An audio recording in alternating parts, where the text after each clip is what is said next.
ปลาดเนาะ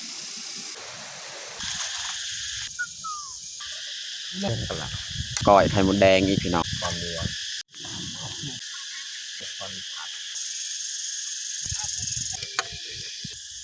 ตอง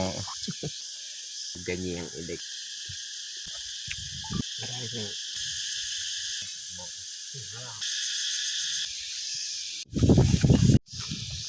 อย่าลืมกดไลค์กดแชร์และกดติดตามเด้อพี่น้องทักทายสบายดียามเช้าพี่น้องเนาะตอนนี้เฮากาลุกจากบ่อนนอนของเฮานี่เฮาสิลุกมาหุงข้าวนี่แหละแล้วก็หลังจากเฮาหุงข้าวแล้วเฮาก็สิพยายามมองไปหวานแหอีกเนาะน้องแยกไปตักน้ำเฮาสิหุงข้าวอันนี้จะตอนเช้าเวลา6 โมงพี่น้อง6 โมงเช้าโอเคไม่แต่ทุกคนติดตามเบิ่งติดตามชมกับพวกเฮาเนาะสำหรับตอนเช้ามื้อนี้เนาะว่าเฮาสิพยายามมองหันสีมานสำใดเนาะแล้วก็ไปวานแฮสำหรับเช้ามือไม้อีกเนาะแต่ทุกคนติดตามเบิ่งติดตามชมแบบยาวเลย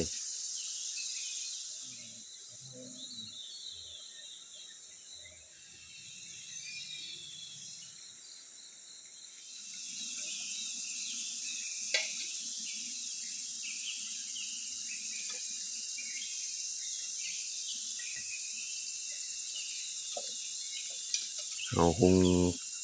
ข้าวก่อนเนาะแล้วจึงค่อยไปหากิน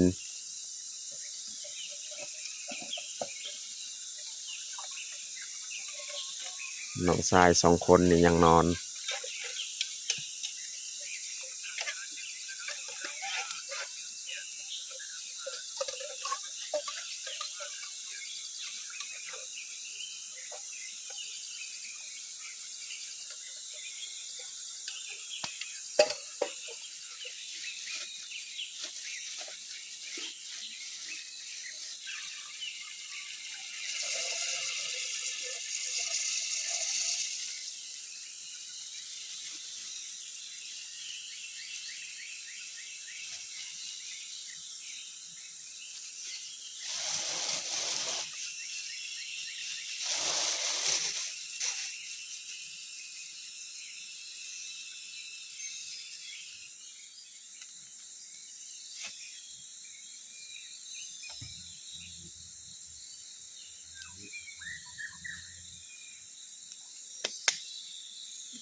เขาก็เริ่มสิสุกแล้ว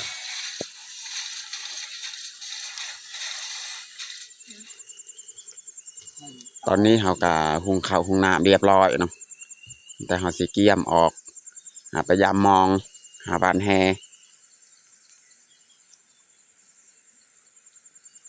ครับเขา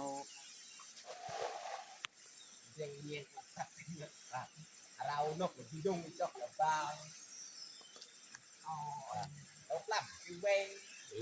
ตัวนึงแล้วยืนเบื้องส้นเป็นเรื่องเด็กเดินยาวอยู่กับตัวนึงหินเอาออกเลยหินจะนอนยากมันขาดเกี่ยวไปเกี่ยวมาเนี่ยมันขาด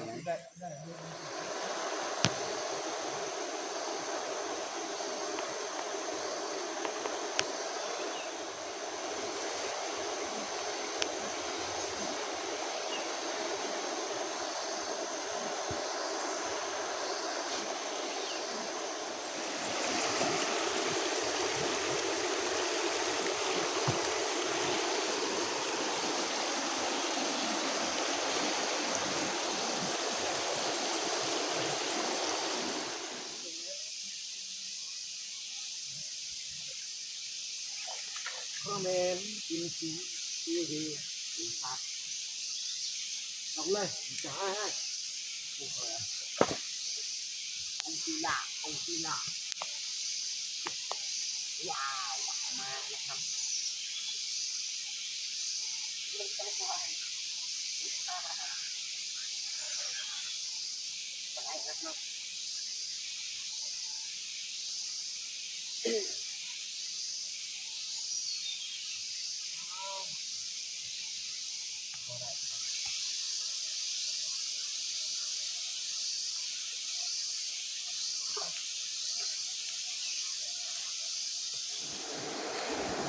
จ้า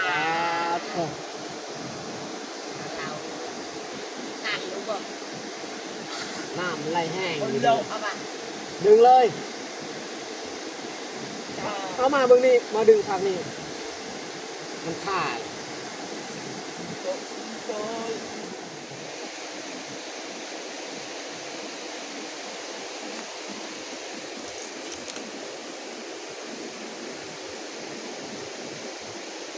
น้ำ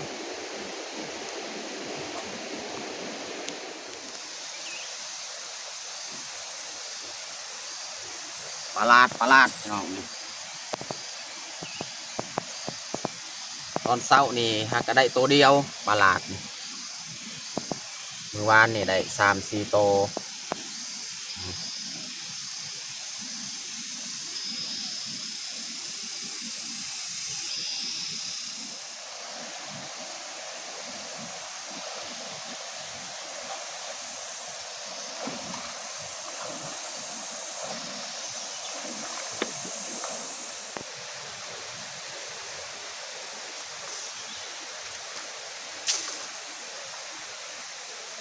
ปลาเคียงตัวใหญ่เลยปลาเคียงแซ่บๆพี่น้อง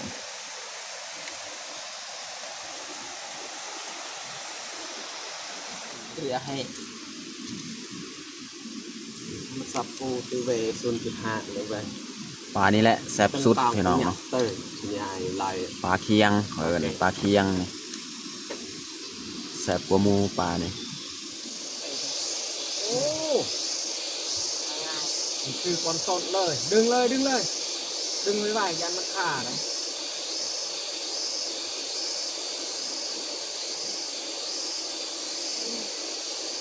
เพราะว่าแต่ตัวเดียว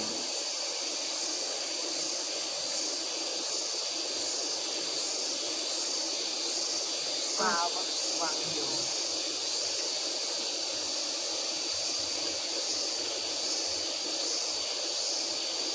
ตัวเดียววันนี้หลังสุดท้าย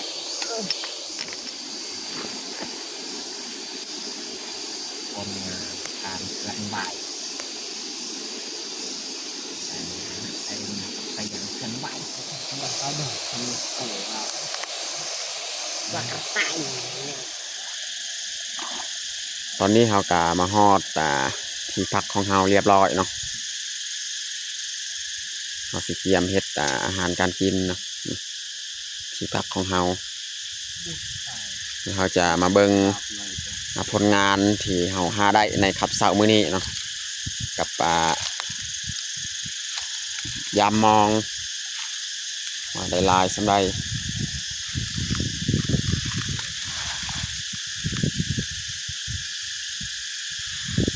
ผักกะลายพี่น้องเนาะ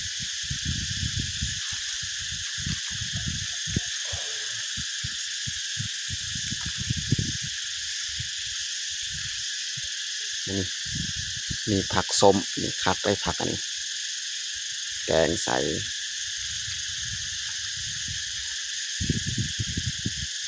ผักน้ำ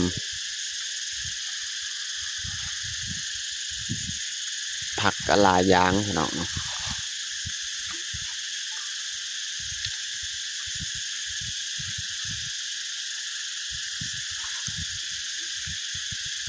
นี่แหละป่านี่เอาสีเทเลยเนาะ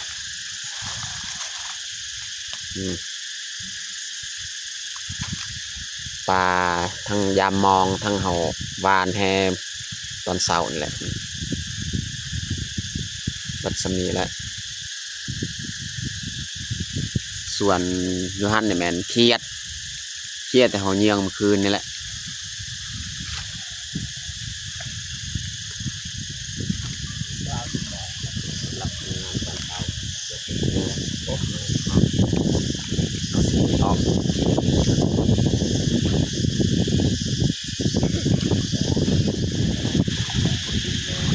น้องแยกไปเอาใบตอง2 3 4 5 6 7 8 9 10 11 12 13 14 15 16 17 โตนี่พี่น้องเนาะซุมนี้แมนเอาเมื่อบ้านเบิดเนาะปลาซุมนี้เนาะแล้วก็อยู่ห้านแมนเขาเฮ็ดกิน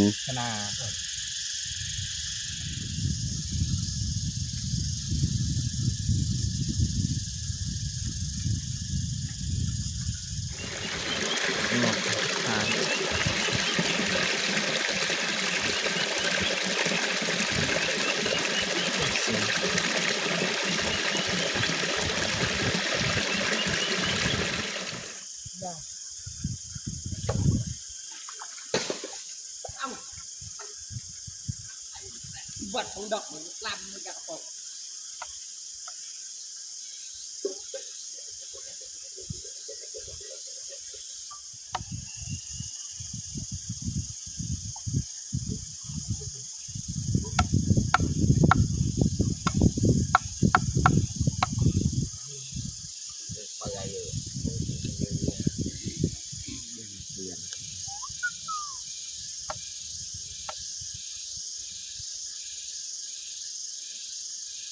ลายไส้นี่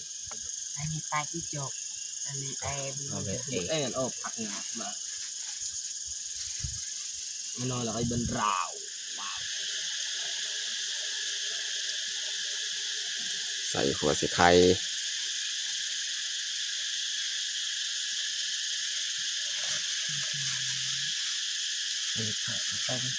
ไอ้บงเด็กจะรอเลยตักปุ่งเร็วท้ายเร็วพันสมอยเวเต้นเว้ยใส่คาเด้งสอยยาวเลยยังไงตักเบียกเลยท้ายโอ้จะhọc thì ตามมาก็ตักทำเสียงบัฟเล่นเลยเอาไปจำประมาณ đây nông mà pass เล่นกันละ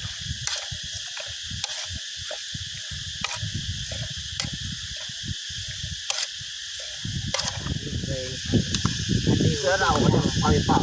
เอ้ยรู้ไรติดไส้ดูเนาะ อันนี้มันไข่มดแดงสิมาเฮ็ดก้อยไข่มดแดงอีกพี่น้องเนาะเป็นขวดอันนี้ตัวมือวานนี้ โอ้ยเหลือแต่ เอาอีกตัวเอาลูกปลากันนะประมาณในจะยืนกราบลงเสียกันนี่ตัวแม่ลายเลยดีต่ำป้นบ่หรือว่าพ่อเลยสำหรับมันละ เอาดาวกระเทินcái chủ đong cái mình cần nạt ใส่ต้น นี่เขาสิแกงผักต้มผักอีกอันนี้มันไข่มดแดง ไข่มดแดงดังว่าให้ดีมันจะในกัน พุ่นอีกยังบ่อนึงเอาเทไว้บอนใบตองให้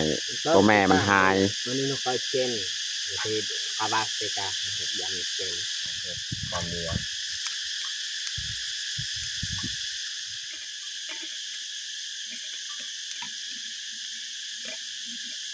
นักเด็กอันไหนจะกัน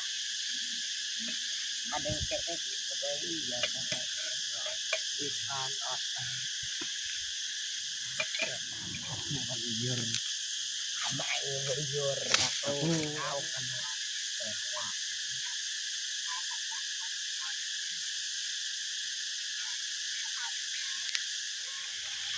กดเรียบร้อย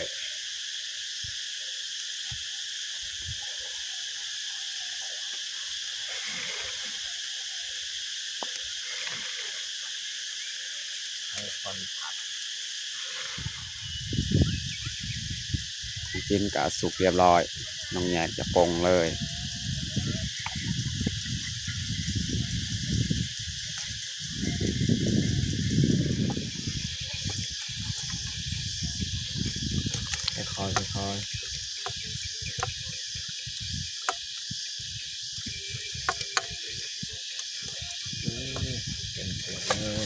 ตักอีกปิดในหม้อ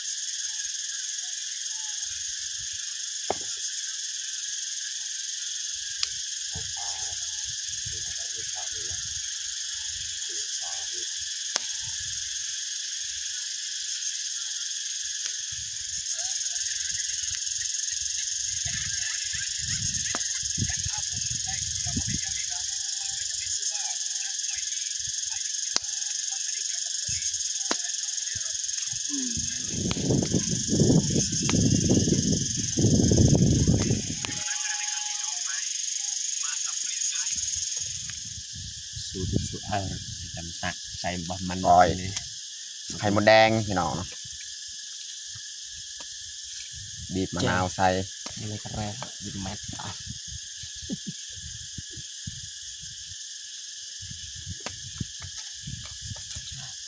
บ้านเลยผสมมาอยู่อะเฮ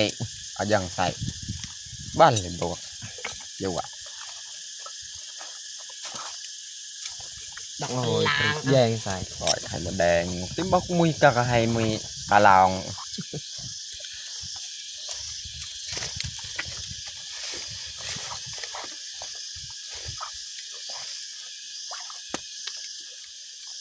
ตอนนี้ก็เรียบร้อยแต่งเขาเฮาก้อยไข่มดแดงแล้วก็ต้มผักแกงผักแล้วก็เอาะปลาเอาะเขียดเขาปลาผสมเข้ากันเนี่ยแล้วก็หุงข้าวเจ้านี่เป็นก้อนใหญ่ๆเลยพี่น้องอาหารเที่ยงของเฮาก็ เด็ดดีสุด มันจะมีแหละ ในเดียงเงียงเด็ก ตอนนี้ก็เรียบร้อยแต่งข้าวของเฮาแต่งเฮาที่ลงมือกินข้าวเที่ยงเลยมาทุกคนมากินข้าวเที่ยงน้ำกันมาเอามาแซ่บน้ำกันกินข้าวเจ้าพี่น้องหอด12 โมงมีได้กินข้าวเช้ามันเป็นข้าวเที่ยงเลยแหละอดตั้งแต่เช้าบวงหมก เรามาใส่บวง เงินก็บวกใส่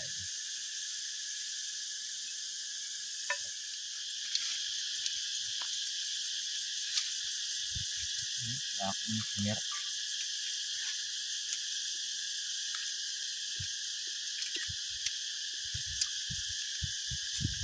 ก้อยไข่มดแดง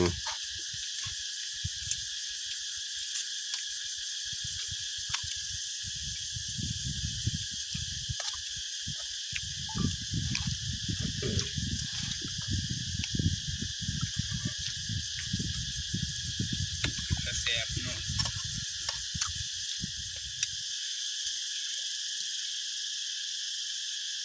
ไม่ได้สิอาสะดวกอาสะอยากกันนี่มันแดงอันครับผู้ยังเอาเราคืออัดเนี่ยเอาไปใจแกงผักต้มผักเนาะ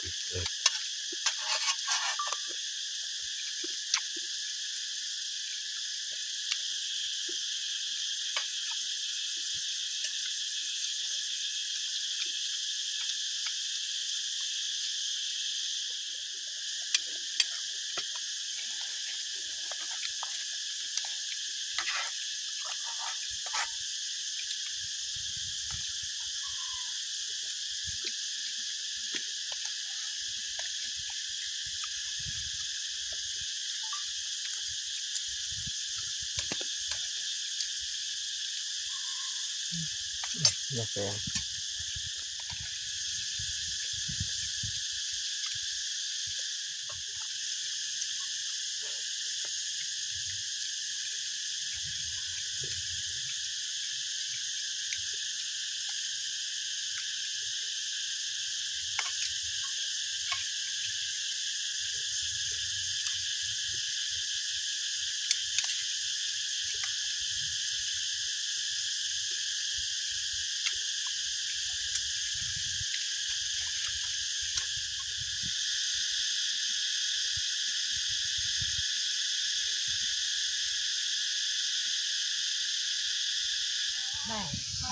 ตอนนี้ก็กินข้าวกินน้ำก็เรียบร้อยแต่ดนเนี่ยเขาพักผ่อนก็ดนเติบแหละเขาสีเกียมเครื่องคองมัดเมียนเกียมกลับบ้านแล้ว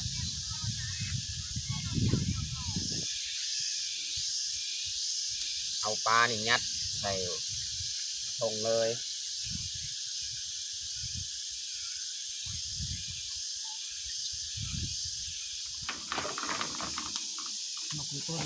เราจะห่อใส่ถุงยางนี่แหละผ้ายางนี่แหละเอาคนละนึงกิจการนี่ลงตะถ่ายไล่น้องไล่น้องนี่เลยก่อนขโมยแม่ไม่ยังจัดก็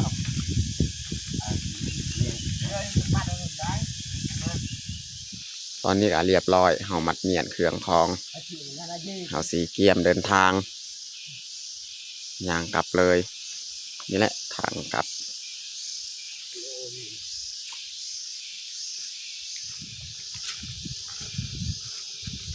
เกียมเดินทางย่างกลับบ้าน